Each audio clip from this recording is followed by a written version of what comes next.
grand merci à vous, grand merci pour cette invitation. Je me suis en effet passionné, notamment dans mon dernier livre sur le transhumanisme et sur l'économie collaborative, par les retombées de la troisième révolution industrielle. Je ne vais pas développer ce thème, mais je pense qu'il n'y a que trois révolutions industrielles, que Klaus Schwab a probablement tort de parler d'une quatrième révolution industrielle. La robotique et l'intelligence artificielle font partie, à mes yeux, de la troisième révolution industrielle.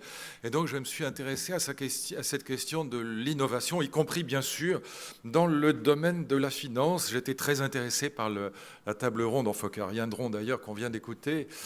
J'ai expliqué dans mon dernier cours au Mathurin, je donne un cours public au Mathurin, précisément ce que c'était que la technologie blockchain et le Bitcoin. Et c'est vrai que cette révolution dans la finance, avec le financement participatif, est absolument fascinante. Ce qui se passe à l'intérieur de la troisième révolution industrielle est absolument fascinant, qu'il s'agisse des nanotechnologies, qu'il s'agisse du big data, qu'il s'agisse de la biochirurgie avec le CRISPR-Cas9, qu'il s'agisse des imprimantes 3D ou de ce dont on vient de parler. Tout ça me paraît philosophiquement passionnant. Hegel disait, je ne vais pas être cuistre, je ne vais pas vous citer ça en allemand, mais Hegel disait d'une très jolie formule que la philosophie, c'est son temps saisi dans la pensée. Et je trouve que la formule est très juste. Beaucoup de mes collègues philosophes s'intéressent surtout, ou vivent surtout dans le 19e siècle, dans la nostalgie de la Troisième République, des blouses grises et des plumes sergent-major. Moi, je me suis intéressé à cette logique de l'innovation. Et ce que j'ai remarqué s'agissant de la finance, à laquelle je reviens, c'est que depuis, disons, la sortie du film d'Oliver Stone, qu'on connaît tous, Wall Street, qui est d'ailleurs cinématographiquement un film remarquable, c'est devenu, notamment à gauche, mais pas seulement, un véritable poncif d'opposer le bon capitalisme, c'est-à-dire le capitalisme industriel, qui est gentil, qui crée des emplois, qui est formidable, et puis le méchant capitalisme, c'est-à-dire l'économie casino, c'est-à-dire le monde de la finance. Et on a tous en tête les phrases de notre président, mon ennemi n'a pas de visage, mon ennemi n'a pas de visage, c'est la finance. Je n'aime pas les riches, et quand on lui a demandé, souvenez-vous, ce qu'il appelait être riche, c'était au-dessus de 4 000 €, ce qui m'a évidemment beaucoup fait rire et a dû rassurer pas mal de gens en France. Mais cela étant dit, je me suis demandé pourquoi, et je me suis demandé en même temps, et travaillant sur le transhumanisme et sur l'uberisation du monde, je me suis demandé pourquoi les deux pays les plus innovants du monde étaient la Suisse et les États-Unis. Les GAFA sont américains. La Suisse est hyper innovante, notamment à cause des laboratoires pharmaceutiques. Et je me suis demandé s'il n'y avait pas un lien entre cette question de la haine de l'argent, du refus du monde de la finance, de la stigmatisation du monde de la finance, et puis quelques retards de la vieille Europe sur l'innovation. Alors, ce n'est pas le cas ici, évidemment. Vous êtes dans l'innovation plus que jamais, et la France crée beaucoup d'entreprises, mais globalement, on a quand même eu un retard assez considérable sur les États-Unis. Encore une fois, quand j'ai publié ce livre sur le transhumanisme, mes meilleurs amis, mon ami Eric Orsena, par exemple, me disait « Surtout, n'intitule pas ça transhumanisme. Personne ne sait ce que c'est en France, alors que c'est aux États-Unis. » Des milliers, peut-être des dizaines, voire des centaines de milliers de publications, de colloques, de débats sur la technomédecine. Et j'ai observé la chose suivante, c'est que sur cette question de l'argent, il y a à la fois... Alors, je vais vous donner un éclairage qui est évidemment, c'est un tout petit spot, hein, pardon, il y aura 1 milliard d'autres choses à dire et j'en ai parfaitement conscience, mais j'ai un quart d'heure, 20 minutes et je ne veux pas vous asphyxier. Juste un petit spot, il y a derrière ces options pour ou contre le monde de la finance, hein, mon ennemi n'a pas de visage, bon, il y a derrière à la fois des options spirituelles, religieuses, et pas seulement économiques et commerciales ou fiscales, il y a aussi des options spirituelles, et il y a ce que Tocqueville appelait de manière absolument géniale des passions démocratiques. Et juste, c'est les deux points que je voudrais évoquer. Quelle spiritualité derrière la haine ou l'amour de l'argent, et quelle passion démocratique derrière l'hostilité ou l'amour de l'argent, et de la finance, et du monde de la finance et de ce qu'il représente. Eh bien, je dirais que il y a dans l'histoire de l'Occident, puisque au fond toutes ces révolutions sont occidentales, sinon américaines, il y a dans l'histoire de l'Occident 4 grandes spiritualités. Pas 50 000, il y a 4 grandes spiritualités qui ont fait l'Occident. Il y a Athènes et Jérusalem, il y a les Grecs et les Juifs, Les Grecs ont inventé la mythologie et la philosophie, les Juifs ont inventé le monothéisme, ce qui est d'ailleurs assez fascinant parce que Athènes et Jérusalem, c'est deux chiures de mouches sur la carte. C'est pas l'Inde, c'est pas la Chine, c'est pas l'Australie, c'est deux petites cités de rien du tout et qui inventent deux traditions philosophiques, métaphysiques, spirituelles qui vont bouleverser le monde. Athènes, Jérusalem, et puis après, à partir de Jérusalem, il y a ces deux sectes que sont le catholicisme et le protestantisme. Ce sont les quatre grandes spiritualités qui ont fait l'Europe. Juifs, grecs, catholiques et protestants. Et quand vous regardez ces quatre spiritualités, quelque chose est tout à fait fascinant, c'est que sur les quatre, il y en a trois qui considèrent que le scandale, c'est la misère et pas la richesse. Et il y en a une qui considère que le scandale, c'est la richesse et pas la misère, que la misère est une voie d'accès au royaume, mais que la richesse est un obstacle majeur. Pour un juif, pour un grec, pour un protestant, le scandale, en effet, c'est la misère, et la richesse, c'est ce qui vous permet, si vous n'êtes pas un salaud, c'est ce qui vous permet d'aider les autres. Comme dit Aristote dans l'Éthique à Nicomaque, et la phrase a l'air bête, mais elle ne l'est pas du tout. Pour être généreux, il faut être riche. Sinon, c'est des mots. Et donc, encore une fois, pour un juif ou pour un grec, c'est évident que la richesse, c'est ce qui vous permet de faire le bien autour de vous, si vous êtes un type bien. Et pour un protestant, c'est un peu différent. Catholiques et protestants se sont séparés. Alors là aussi, pardon, je vais schématiser les choses, mais c'est pour ne pas parler trop longtemps, sur deux paraboles de l'Évangile qui sont absolument cruciales. Je me permets de vous les rappeler parce que la culture théologique n'est pas forcément omniprésente dans la salle et qu'on a le droit de ne pas l'avoir en tête. Vous avez une parabole qui va inspirer le catholicisme social et que vous retrouvez omniprésente dans la dernière encyclique du pape François, qui est par ailleurs un type pour qui j'ai une grande admiration, mais sa dernière encyclique Laudato Si, c'est un véritable désastre sur le plan économique. C'est l'apologie de la décroissance, c'est du Noël Mamère Empire. Et pardon, mais c'est la vérité. Enfin, peut-être que vous pensez qu'il n'y a pas pire, mais c'est quelque chose comme ça. Et donc, ça, d'ailleurs, tous les écologistes ont applaudi sur enfin un pape qui plaide pour la décroissance. On est dans l'héritage du rapport Meadows et du Club de Rome, mais en pire, vraiment pire, puisque c'est vraiment l'apologie de la décroissance. Et tout ça vient d'une parabole de l'Évangile, qui est la fameuse parabole du jeune homme riche. On se souvient en général de la chute, mais pas du début de la parabole. C'est un jeune homme, c'est un jeune juif, évidemment, qui s'adresse à Jésus. Jésus est un rabbin parmi les rabbins, il est au milieu des pharisiens et des sadducéens, c'est un juif entre les juifs. Jésus n'est évidemment pas un chrétien. Et donc, ce jeune homme va voir, jeune homme très riche, Jésus, et lui demande Rabbi, puisque c'est comme ça qu'on l'appelle, que faut-il faire pour entrer au royaume? Et Jésus, réponse de rabbin, respecte la loi, respecte le décalogue. Et le jeune homme, un peu vexé, du genre, évidemment que je respecte la loi, je suis juif, lui dit, bien sûr, je respecte la loi, mais que faut-il faire de plus? Que puis-je faire de plus? Et Jésus lui dit, puisque tu es riche, vends tes biens et distribue-les aux pauvres. Et le jeune homme s'en va en pleurant. Il s'en va en pleurant parce qu'il ne se sent pas capable de se séparer de ses avoirs. Et c'est là que Jésus se retourne vers ses disciples et délivre la phrase que nous connaissons tous, « Il sera aussi difficile à un riche d'entrer au royaume qu'à un chameau de passer par le chat d'une aiguille. » Et je vous rappelle, pardon, c'est mon côté vieux prof, mais que le chat d'une aiguille n'est pas le chat d'une aiguille, que c'est une des portes de la ville par laquelle les chameaux étaient obligés de se baisser pour passer. Sinon, ça n'aurait quand même pas grand sens. Et puis vous avez une deuxième parabole qui, elle, va plutôt inspirer le protestantisme. Et c'est la parabole des talents. Et ces deux paraboles, au fond, elles symbolisent l'opposition entre juifs et protestants. La parabole des talents, que dit-elle? Elle est sublimissime, elle a des connotations sans fin. Elle est à l'origine de l'idée républicaine française, elle est à l'origine de la démocratie. Elle a évidemment un héritage dans le protestantisme tout à fait différent de la parabole du jeune homme riche.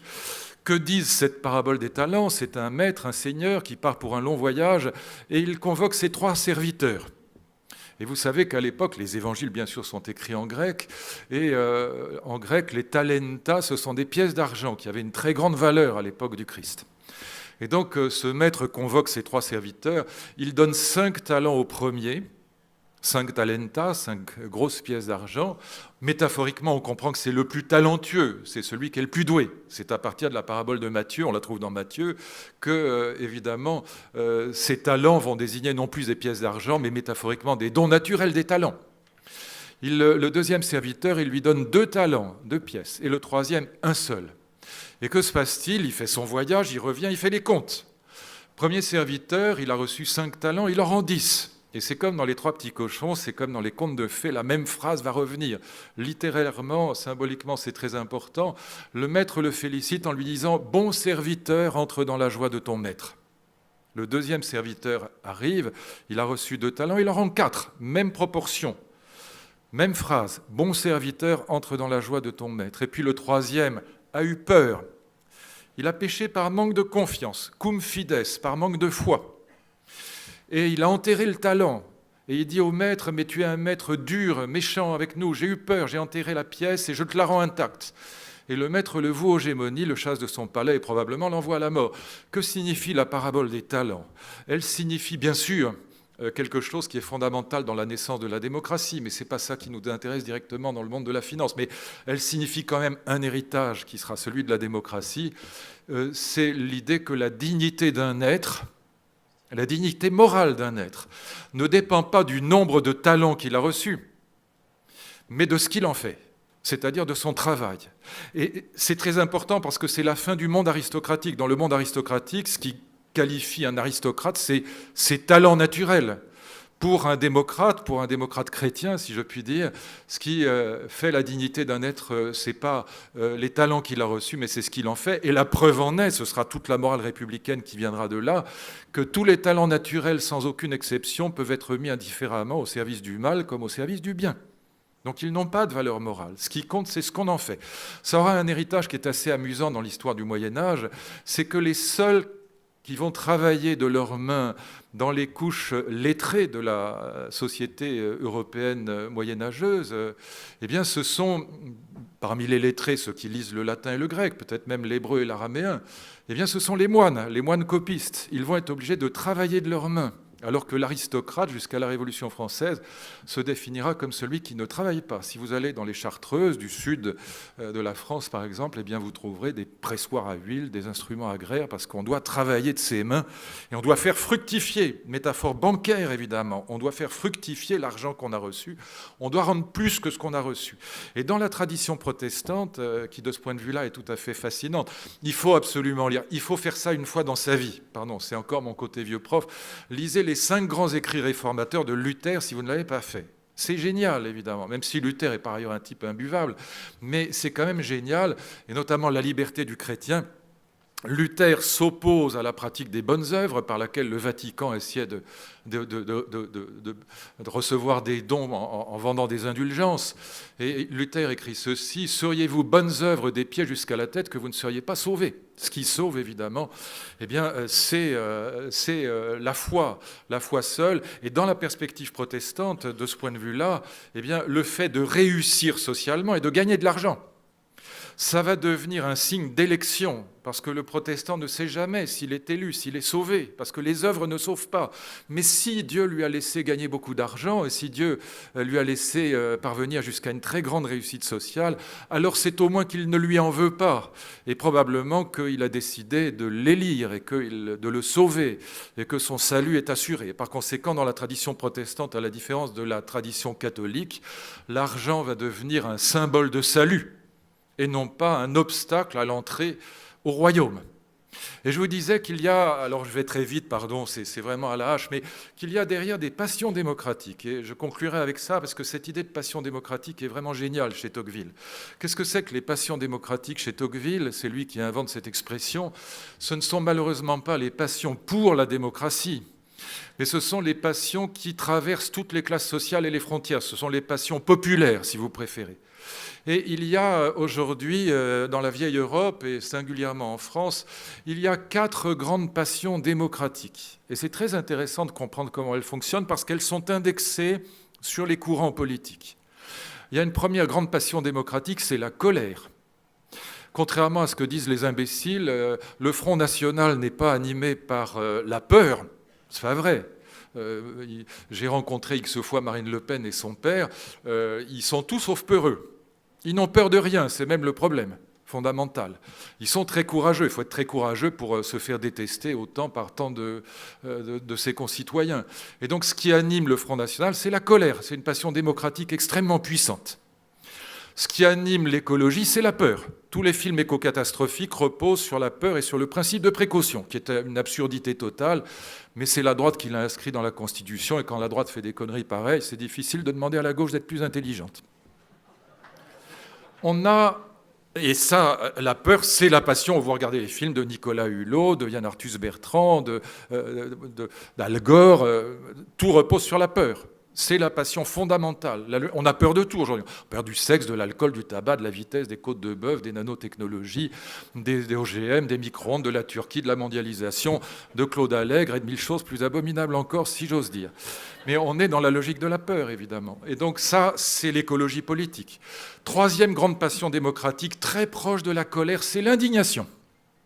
Regardez le visage du camarade Mélenchon, il est creusé, sculpté par l'indignation. C'est très proche du Front National, c'est très proche. Nuit debout et Front National sont extrêmement proches. Les extrêmes se rejoignent comme toujours. Colère et indignation sont très proches. Et puis il y a une quatrième passion démocratique, c'est la plus puissante de toutes. C'est celle dont Tocqueville disait qu'elle est à l'origine de la Révolution française, parce que les mœurs des nobles et des bourgeois étaient devenues les mêmes. Les bourgeois, Voltaire, très riches, étaient devenus aussi cultivés, sinon plus cultivés que les aristocrates.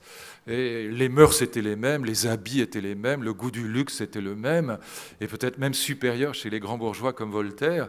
Et du coup, la jalousie devenait extrêmement grande parce que les nobles avaient encore leurs tribunaux, ils avaient encore leurs privilèges. Et donc, la nuit du 4 août, l'abolition des privilèges, elle est, selon Tocqueville, un effet de la quatrième grande passion démocratique, qui est évidemment la jalousie.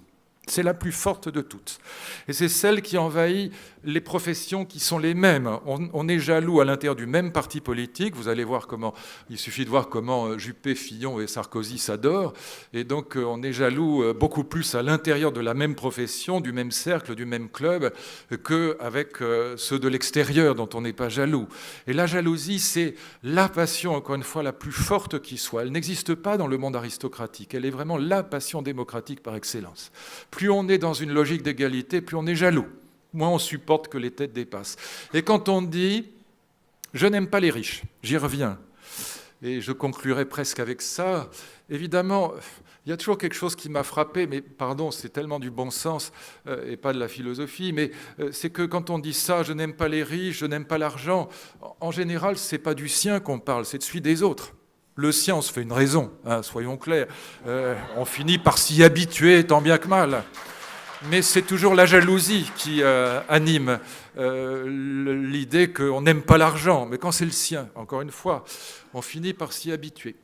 Et puis je termine avec une dernière idée. Je crois que vous allez entendre tout à l'heure Emmanuel Macron.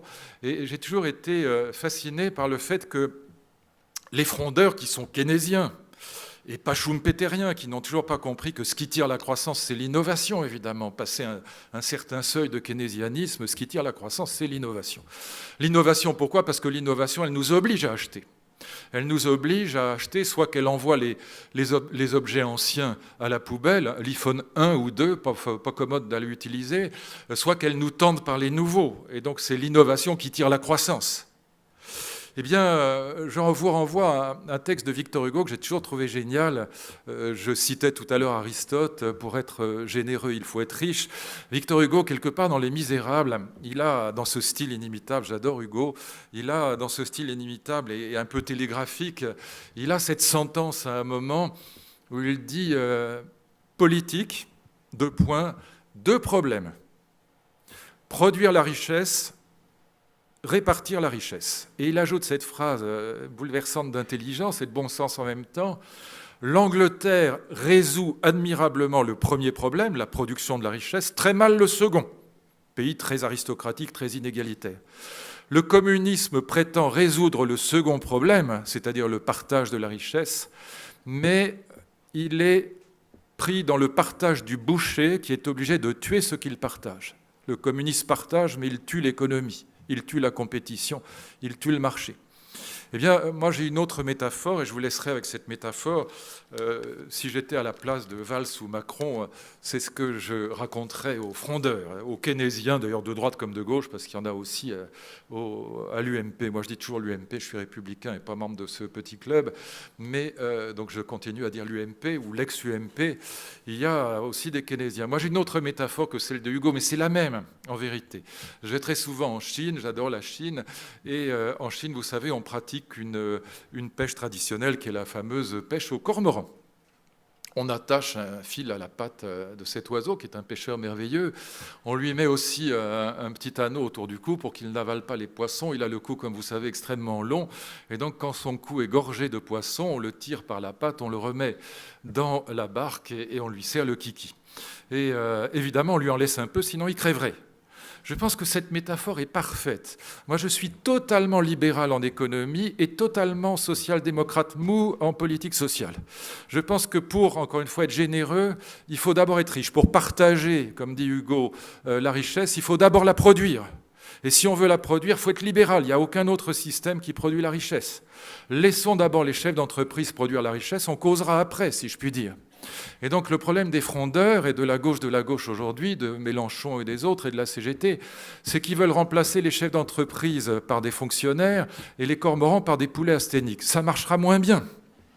La vérité, c'est qu'il faut laisser les chefs d'entreprise produire la richesse. Et en plus, il faut comprendre que l'entreprise, ce n'est pas simplement le chef d'entreprise, c'est aussi tous ceux qui y travaillent.